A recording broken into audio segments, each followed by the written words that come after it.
নমস্কার বন্ধুরা, আমি বিকাশ। আপনারা দেখছেন তোমার আমার নিউজ। আমরা চলে এলাম আজকে আবার একটি নতুন ভিডিও নিয়ে। আমাদের আজকের বিশেষ প্রতিবেদন বাংলাতেই কথা বলাবো।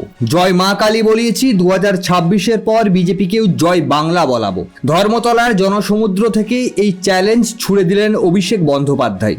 তৃণমূলের শহীদ দিবসের মঞ্চ থেকে বিজেপিকে হুঁশিয়ারি, দিল্লিকে কাঁপানোর আহ্বান। সব মিলিয়ে রণরসায়নে টগবগ করছে কলকাতার রাজপথ। জানাবো বিস্তারিত আমাদের আজকের বিশেষ প্রতিবেদন। 2026 সালের বিধানসভা নির্বাচনের আগে আজ সোমবার শেষ 21শে জুলাই পালন করছে তৃণমূল কংগ্রেস। ধর্মতলায় জনতার ঢল, আর সেই মঞ্চ থেকেই বাংলার আবেগ ও রাজনৈতিক স্লোগানকে ঢেলে সাজানোর বার্তা দিলেন অভিষেক বন্দ্যোপাধ্যায়। তিনি সাফ জানিয়ে দিলেন, বাংলার মানুষ মাথা নত করবে না, জয় বাংলা বলতে গলা কাটলেও থামবে না। অভিষেকের অভিযোগ, বিজেপি ব্যবহার করছে দুটো ইডি আর ইসি। একজন ভয় দেখাচ্ছে, অন্যজন ভোটার তালিকা থেকে নাম কেটে দিচ্ছে। উদ্দেশ্য বাংলার কণ্ঠরোধ। তবে তৃণমূল বলছে কেউ ভয় পাবে না, বাংলার লোকের গলা বন্ধ করতে কেউ পারবে না। সভা মঞ্চ থেকে তিনি বললেন, 2026-এর পর বিজেপিকে দিয়েও জয় বাংলা বলাবো, লিখে রাখুন, পদ্মফুল উপড়ে ফেলবো। তিনি আরও বলেন, যারা বাংলার মানুষকে ডিটেনশন ক্যাম্পে পাঠাতে চায়, 26-এর পর তাদেরই পাঠানো হবে সেই শিবিরে। বাংলায় বিজেপির কোনো ঠাঁই নেই।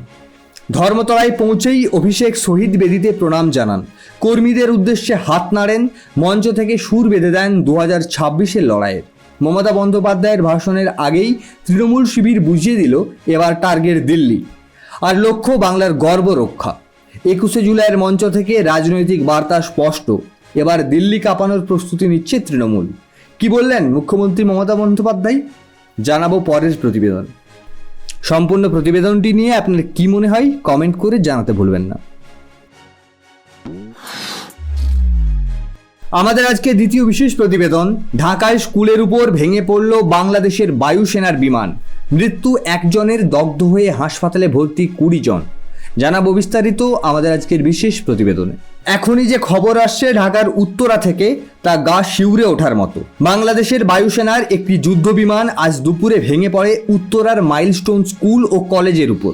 এই দুর্ঘটনায় প্রাণ হারিয়েছেন অন্তত একজন, দগ্ধ হয়েছেন কমপক্ষে 20 জন, যাদের অধিকাংশই শিক্ষার্থী।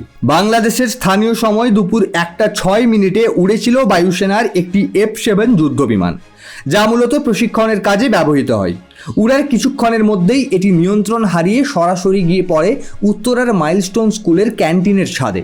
সঙ্গে সঙ্গে আগুন ধরে যায় স্কুল ভবনের একটি অংশে। দমকলের 3টি ইউনিট ঘটনাস্থলে পৌঁছে আগুন নিয়ন্ত্রণে আনার কাজ শুরু করে। পুলিশ ও বিজিবি মোতায়েন করা হয়েছে এলাকায় নিরাপত্তা নিশ্চিত করতে।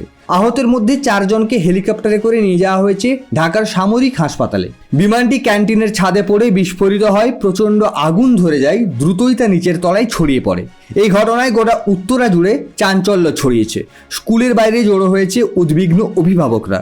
কতজন শিক্ষার্থী আহত হয়েছেন তা এখনও নিশ্চিতভাবে বলা না গেলেও কর্তৃপক্ষ জানিয়েছে দগ্ধদের মধ্যে বেশিরভাগই ছাত্রছাত্রী। সম্পূর্ণ প্রতিবেদনটি নিয়ে আপনার কি মনে হয় কমেন্ট করে জানাতে ভুলবেন না।